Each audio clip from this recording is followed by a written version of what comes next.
Welcome to the On the Rise podcast, where we talk about time freedom, passive investing through real estate, finance, mindset, and how to integrate your faith into your work.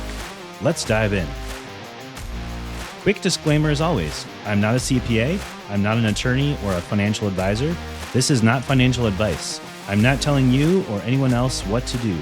The views and opinions expressed in these podcasts are provided for education and informational purposes only and are not necessarily the views of my employer.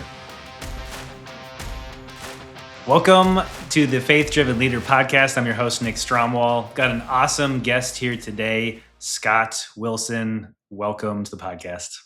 Thank you so much. Glad to be here. So, Scott, here's your bio I have. As a man grounded in faith, I'm someone who understands that the most important transformations in life, personal or professional, are rarely clean or predictable. Over the past decade, I've experienced my own journey, a self-proclaimed ragamuffin, of growth, health, and recovery, which has shaped how I lead, invest, and show up for others. So you are a GP at Beyond Capital Funds. You're the SVP of Churchill Terry. You're invested in multiple companies, and you love to integrate your faith into your everyday work. So I'm excited to have a conversation with you today. Thanks. I'm looking forward to it. That was not always how I lived my life. So that's been a part of my own journey.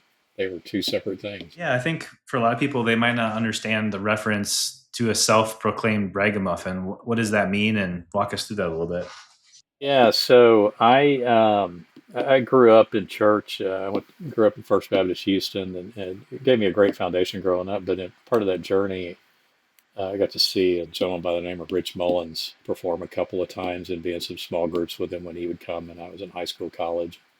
And he had one of his favorite books he liked was Ragamuffin Gospels by Manning.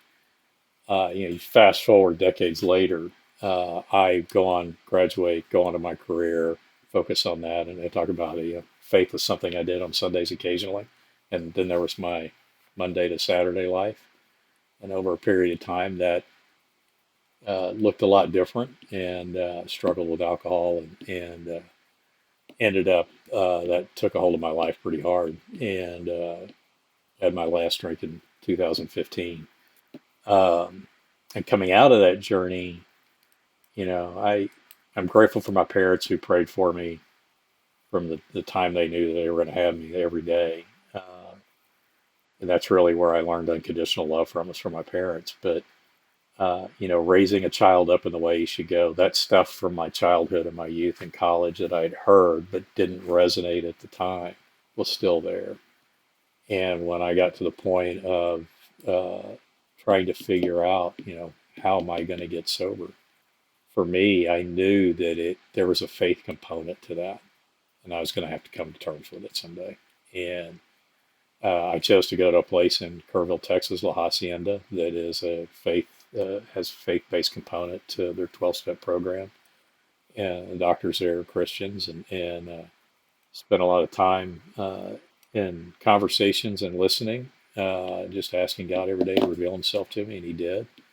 Part of that was going back to the Ragamuffin Gospel and into my Bible and the things that I had heard when I was young, including Louis Giglio. I was at Baylor when Louis Giglio was there, and he had happened to come out with a book that talked about, the comeback, and it just hit me between the eyes. And coming out of that journey, I worked with a man there as an old country pastor who'd been sober for about 50 years, and reminded me of my granddad, who was a rancher. And I walked into his office one day, said, "Leroy," I said, "you may think this is weird because you know my family background and history." And I said, "But I want to get baptized, and I want to do it here, and I want you to do it."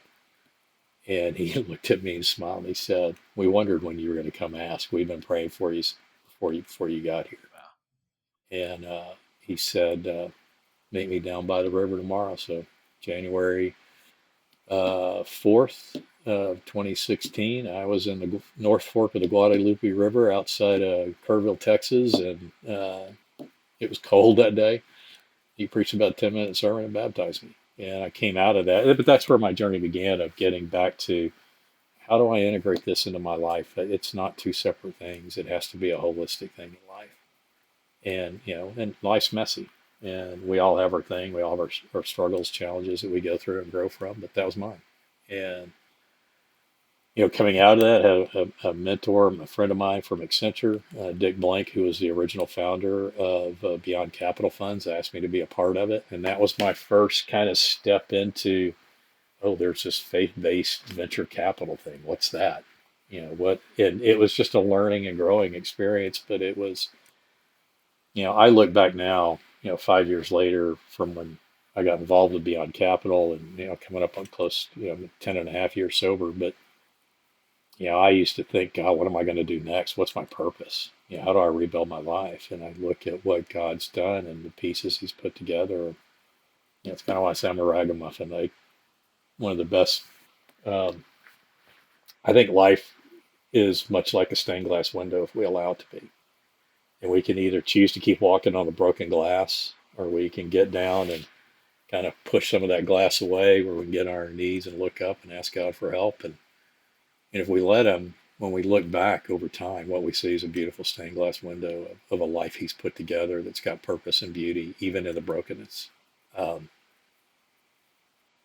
and I wouldn't trade that for anything in the world. Purpose and beauty, even through the brokenness. I think everyone's story has trial, a significant thing that they have to go through. How did hoping in God help you through the trials that you've been through? Um, I Because I knew at the end of the day God loved me unconditionally, because that's what I saw in my parents, was unconditional love. What I had to learn was that it's a relationship. It's not a religion. It's not a religion. It's not a to-do list. It's not a don't list. It's not a, it's a relationship. And how do you connect with Him one-on-one and let Him be the architect of the path I walk? Do I do it perfectly? No. I'm a work in progress. But I embrace that now and I look forward to it. And when those challenges come up in life, and they certainly have over the last 10, 11 years, I know I didn't die through my alcoholism. I very well could have. And by all practical purposes, looking at it, how I'm alive is a miracle in my mind. But, um, He's got a plan and a purpose. I choose to embrace it and live in it. And He got me through that. He'll get me through whatever's next in life. And there's going to be more challenges. That's just the human condition. It is what it is. Help us a little understand more about you, your family. Tell us more about what Beyond Capital does. We got the privilege of sitting down for coffee just a few weeks ago. So I got to hear your story, but our listeners don't know it yet. So share a little more with them.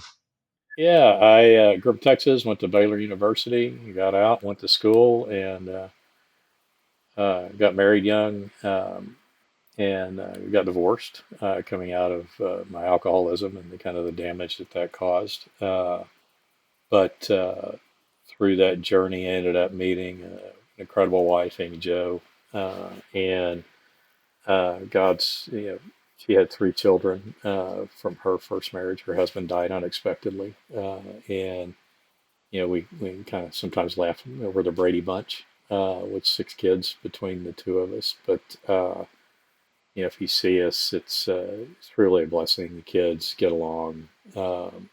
It's not easy. It has its own challenges, but it's been an incredible journey in life in that aspect from a family perspective.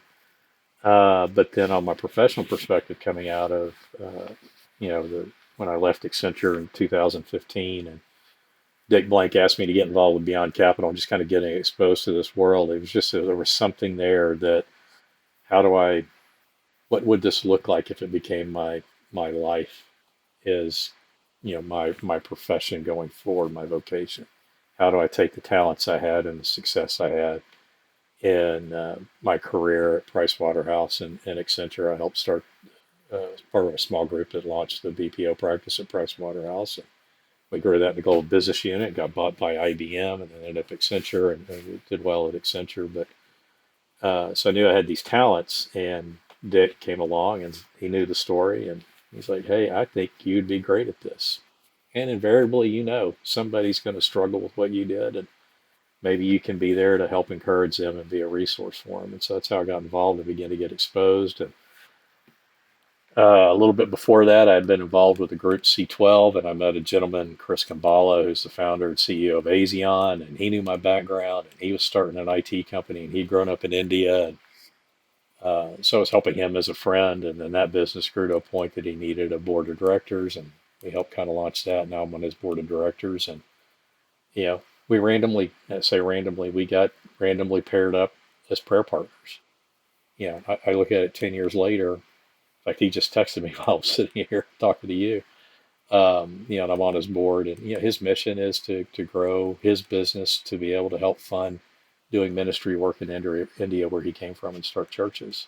Those were kind of my two first kind of putting my foot into the water of what does this integrated life look like. And now fast forward, and Beyond Capitals, we've had three funds that we've deployed capital on in about 32 companies, and they're all companies that are led by faith-based founders doing something innovative, incredible. We've got a coffee company out in Southern California, Talitha Coffee, that is growing and branding, with its own coffee roaster and stores, and buying up mom and pop coffee shops for people that found out it's a little harder than they thought it would be when they open them up, and they're rebranding it. But their mission is to give a place for women being rescued out of trafficking, a safe place to work. We've got a company, Lucid Bots. It's a drone AI company that's creating a whole new industry of window cleaning with drones and coatings with drones. But it started out of a young man who saw somebody have a pretty horrific fall off some scaffolding, and he thought there's got to be a better way we can do this than putting people in harm's way. One of our early investments was Immerse in Quinn Tabor, and he created a VR AI technology around language learning. That's how it started. It's now grown into a B2B platform. He is very engaged with Meta, but his passion started with languages, and he had worked in a Syrian refugee camp for quite a while. And can you bring that technology and that learning capability to a place where people are getting left behind by the world, and provide education and provide possible way out through them learnings, and getting an education. So we've got multiple companies doing great things, but it's, are they quote unquote Christian companies? No, they are companies that are looking to do good in the world. They happen to be led by faith-based founders, and that's what we're after. Is where are those founders that want to go do good, do business well, right? I believe as believers, we ought to show up at the workplace and in the work, whatever space that we're called to, and do it well to the best of our abilities. There's no reason that tech companies and companies doing good with a purpose and a mission that those founders have can't do it well to where their investors also have the VC type of returns that the rest of the world looks to get. But it's really cool kind of backing these founders that have a mission and a purpose and a vision behind what they're doing. I'm Zach Captainstall, CEO and co-founder of Rise 48 Equity. Our goal is to help you protect and grow your wealth by investing in large multifamily apartment buildings. We do all the work as far as sourcing these large apartment buildings from the brokers, doing all of the on-site management with our vertically integrated property management company, doing all the renovations with our vertically integrated construction company. We completely rebrand the exteriors. We will renovate the interiors to our full platinum level scope, which increases the value of the asset to get that profit margin for the investor. If you'd like to learn about how you can partner with us on these exciting opportunities, and go to our website and set up a call with our team. That's awesome. How do you find these founders? Like, what are people coming to you? Are you going out looking for them? Sounds really exciting. A little bit of both. When I first started with Dick and Beyond Capital, we have a sister organization that's a nonprofit side, Beyond Angel Network. That's a group of accredited investors tied with several universities like Dallas Baptist and Cedarville at University in Ohio, where accredited investors are working with interns, and they're reviewing the deal flow, and there's pitch events 3 or 4 times a year. So we get deal flow from that. We get deal flow from places like Lions Den, Eagle Ventures, just the network that we've built, and the network that I've been working on the last couple of years in Dallas. Is this kind of all came together of this can be a viable thing going forward, between what I do with Churchill Terry and Beyond Capital, and just companies that are led by faith-based founders that want to make an impact and a difference in the world and do good. And it's just word of mouth, prayer, uh, being open about it. Um, we're involved from the Churchill Terry side. We gotten engaged with healthcare wildcatters here in Dallas and Beyond Capital side, and they're medical type companies that could be med tech, biotech coming in. But we happened to meet a young founder that was meeting with her and had a follow up call, and she's like, "Well, tell me more about Beyond Capital." I said, "Well, we're a venture capital group that invest in innovative disruptors led by faith based founders." And I just leave it at that. I don't try to define. I'm not here to play judge and jury, but leave it at that. And she's like, "Well, what does that mean?" I'm like, "Well, we're after innovative disruptors." I said, "Similar to what you're doing." Gave a couple of examples. She goes, "Wow, I love that. I didn't know it existed. How do I, I'd love to be a part of that ecosystem." And, today I was at a Scale Up, which is a pitch event I'm involved with our law firm here in Dallas. And, there were 20 people there and 3 companies pitched. And one of the companies that pitched is a guy that's got a, a bio med uh, innovation that works in connection with opioid medicines to try to limit or prevent the connection for those predisposed to opioid addiction long before it ever starts, so they get the benefit of the opiate medicine without triggering the genetic trigger that can cause opioid addiction. He wants to get together, and we're going to get together next week. But he pulled up his phone. He's like, "Hey, let's find a time to meet now." And I looked at his phone, and he had a picture of Mary on his phone.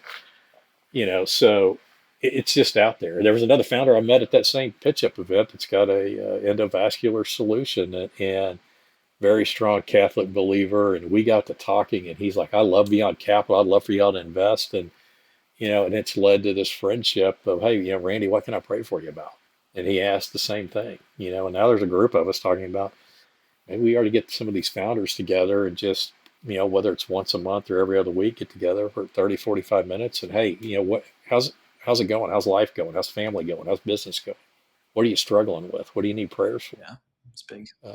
Because I think what you and I talked about, right?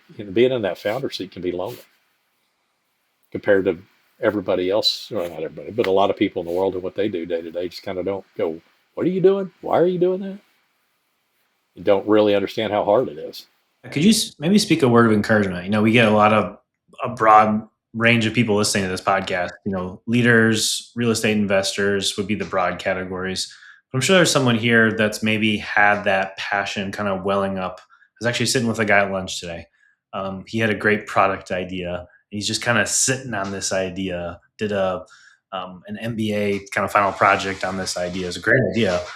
How would you encourage someone who has this idea, but maybe they're in a really successful job or career, and the thought of leaving something safe to do something maybe, yeah, frightening?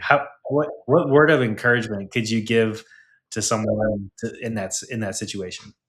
It's interesting you asked it. I was thinking about that before. I mean, that's been my own journey, kind of leaping into what I did with Churchill Terry and Beyond Capital, and and it can be a little nerve wracking, but I go back to 2 scriptures that have been key to my sobriety journey and what I've been on in the last few years, and I've got it pulled up here on the screen, but it's Psalm 46:10 and Jeremiah 29:11.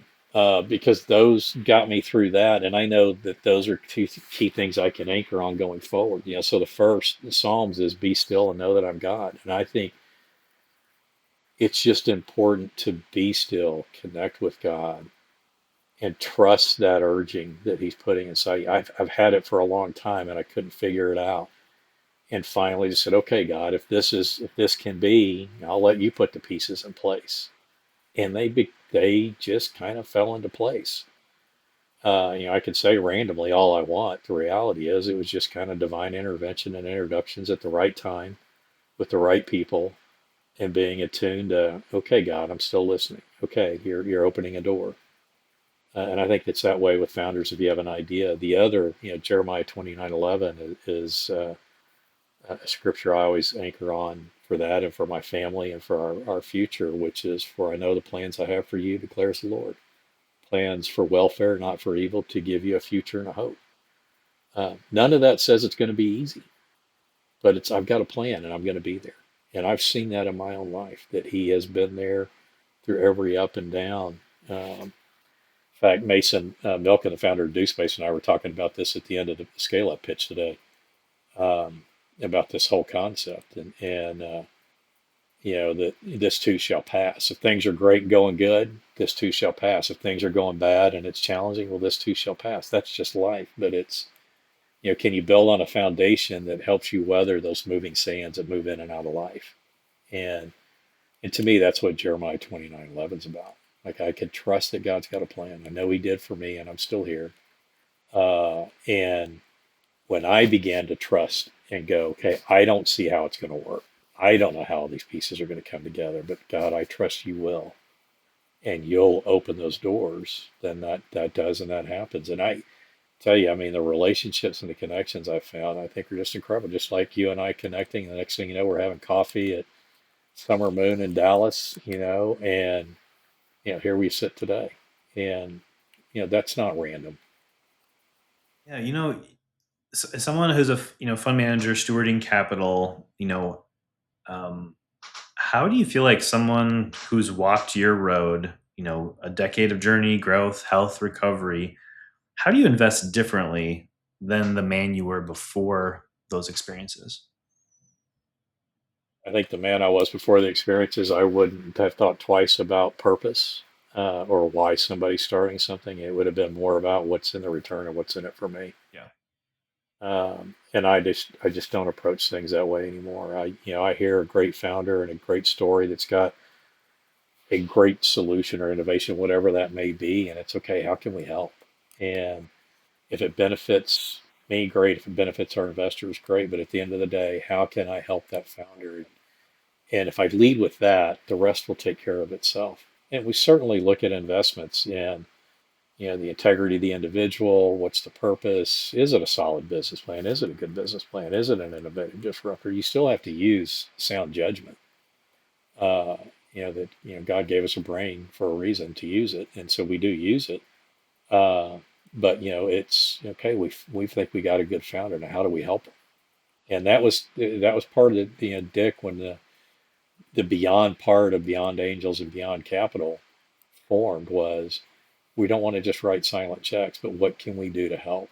And one of the things I noticed with founders is, we probably got a third of founders that have been there, done that, great exits, great operators. They want somebody to walk alongside them. We got the others that have great ideas, but may not be great operators, or may not know how do I go after capital? When do I do that? I've been praying for a while about, we need somebody to bring along that can be a trusted advisor to some of these founders that we can recommend. Not tell them they have to, but say, hey, go talk to this group. That I think you could use some of their help, and that's how the relationship with Churchill Terry came about. John Terry, who's an adjunct professor at the SMU Cox Business School and has taught in the law school on venture capital, private equity, and entrepreneurship for 25 years. And he's a man of faith, and that's important to him. And he happened to have a firm here in Dallas that worked with companies that struggled with that, needed that kind of help. And one thing led to another, and now I'm working with him and a part of his firm, and it's just the ecosystem's there. But again, that was that I've been praying about that for a couple of years. How do we help these founders, and who would I go trust? I wouldn't want to go to just any consulting firm. It's good. Because it's more than just a return. In fact, there's a group out there now tied to faith-driven, right? Solving some of the world's greatest problems, 30 of the greatest problems. And, part of their thing that they're focused on, which I think ties into things that have been on my heart lately, is it's not just the return on investment, but what's the return on impact? And there's value in that. And I think even Quinn seeing that at Immerse with the impact he's doing through the nonprofit side, because once he got financially viable and that going, then he pivoted to, now how do I get my nonprofit side going to leverage this technology to go help in places like a Syrian refugee camp. And the company's looking at it and see value in that, right? It's social impact and it's social good. And I think those can both go hand in hand. And I don't necessarily think other parts of the world in this space necessarily look at it that way. So here's just a kind of a little bit of subject change, but in terms of like faith and cost, What did your faith cost you in business? Was there a moment when honoring God was harder and a more expensive choice? Have you ever had an experience like that? Oh, I did, and I can, there's a point in time I was just like Peter. I lived my life and nobody knew. My faith never darkened the door of my work environment. Um, because I thought, I wouldn't be respected, I wouldn't be trusted, whatever it was all fear driven at the end of the day. It was also my own lack of faith, my own lack of relationship and trusting God. So, you know, I would phrase it a bit different. My own ego cost me. My faith didn't cost me anything. My ego is what cost me everything. Um, but it's God's grace and His faith that's helping me turn that corner and bring that back. And and I just don't worry about it today. God's got it under control. I just have to show up. Yeah, it's amazing. You mentioned when we had coffee, couple of the mentors, people in your life, who poured into you early or later in your career, and what was the one thing that they said that still shapes the way you lead today? Wow. Uh, Certainly my mom and dad. Um, I, I can remember my dad telling me, I remember there were times you would call from Baylor and I knew you had been out drinking and I would just sit and listen and I would pray. And there was times I didn't remember that at all. He just loved me where I was at. And I would later find that's what Jesus did for me when I hit my bottom and needed help. He put people in my path. There was a gentleman that came up to me and I was in really bad shape and he just said, "You've been to AA and do you believe in God? God told me to come talk to you." What did you say? And he sat down and talked to me and shared his story. And Mm. that was when God kind of, okay, God, I'm listening. Um, and so there's those little things like that. I don't even remember that gentleman's name. I can see his face. Someday I'll get to thinking. Um, and then there were certainly Sunday school teachers, youth group leaders I had, my youth minister from when I was young, that really had an authentic, genuine faith and love for the people around them that was an unconditional love. So what I saw and what I learned wasn't so much what people said, but it was how they lived. And that's what I was attracted to, as an authentic faith and relationship. And how do I get that? Um, Actively, there's a gentleman to this day, he helped me when I was at the Hacienda. Uh, I walking through the steps and Jim and I still text every day, gratitude list to each other.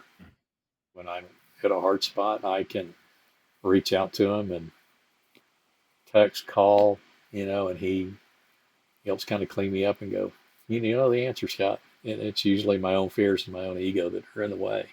And, and helping me to recognize that and how do I take that before God and just say, okay, God, here it is.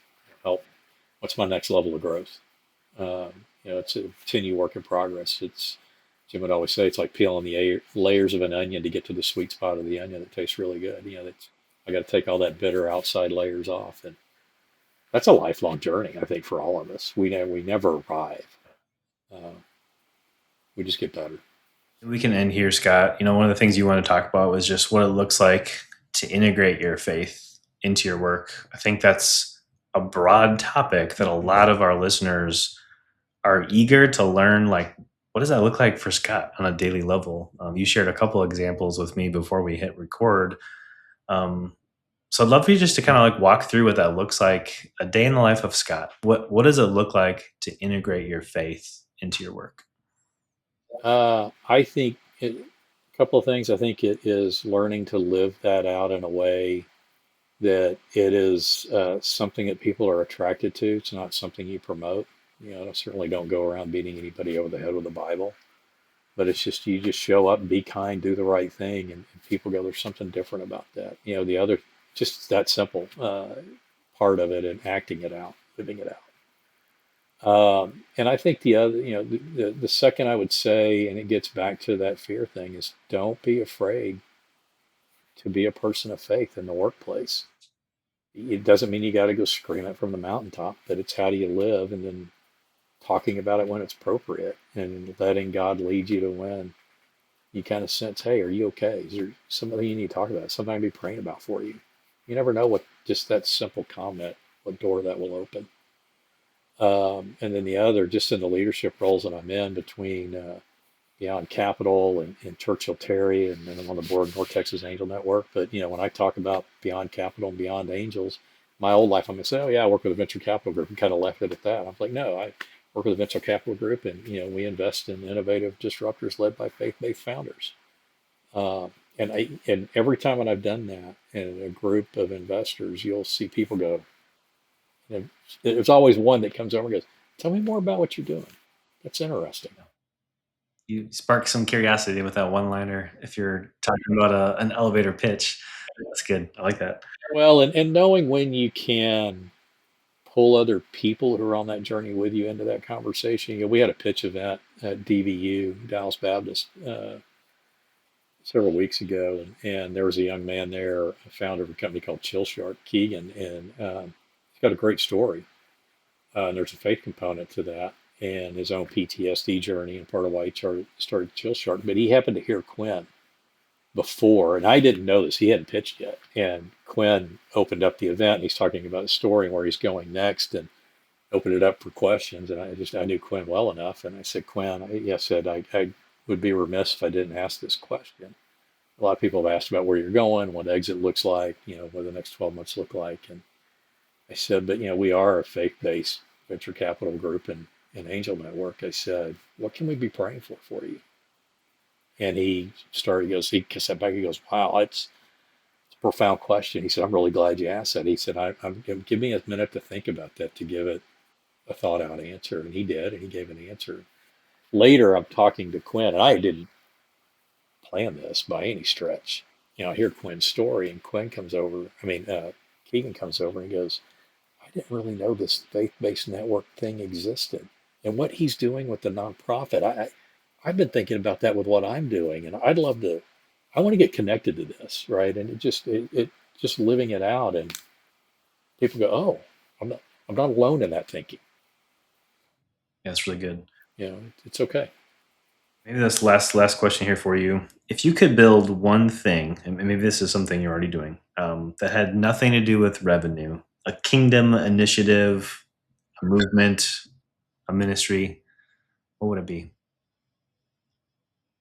Wow, that's I think it's something I think you and I just talked about before we started this. But one of the things that's been on my heart lately is just getting a group of different founders or investors at different stages of life with different experiences, just to be able to get together in a safe place where things aren't going to leave whatever is said in there, that can come in and just go, what do you need prayer about?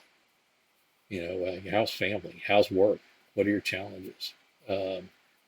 Because everybody can learn from everybody, whether you're just starting, it's your first venture, or it's your 10th venture, or you've had a successful career. Everybody can learn from everybody, but just having that safe place for some of these founders to be able to get together and go, here's what's on my heart. And know that they got a group of people that are walking a similar journey and they get it, and you can pray for them. I think the more I've been asking that question the past couple of months, it's been, boy, I could use that. Because I think, like you said, it could be a lonely road. That's a great idea. Hope we can fan that into flame.